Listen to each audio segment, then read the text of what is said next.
Hello mga Nakshis, praised be Jesus and Mary. Share ko naman sa inyo ngayon ang mga nagagandahang imahen ng La Esperanza Macarena and Dolorosa images sa Dusa exhibit sa Pulilan, Bulacan. Pumunta nga kami dito mga Nakshis last Thursday, dito nga yan sa simbahan ng San Isidro Labrador sa Pulilan, Bulacan. Actually, humabol na lang kami kasi di ba Thursday kami pumunta, kinabukasan Friday, last day na nila. Siyempre, hindi naman ako papayag na hindi ko sila makikita, di ba? Yung mga nagagandahang imahen ng ating mahal na Birheng Maria, katulad ko. Charot. Ito nga ang Dusa, an exhibition of La Esperanza Macarena and Mater Dolorosa images. Nag-open nga ang exhibit noong March 5 at nagtagal nga siya hanggang March 14, 2025. Kayo mga Nakshis, nakapunta ba kayo dito sa Dusa exhibit na ito?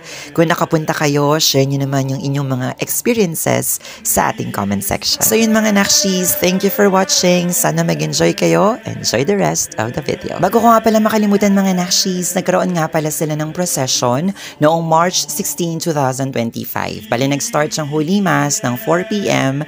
tapos sunundan nga ng procession ng 5 p.m. Buti na lang naalala ko, dagdag din sa script yon. Char!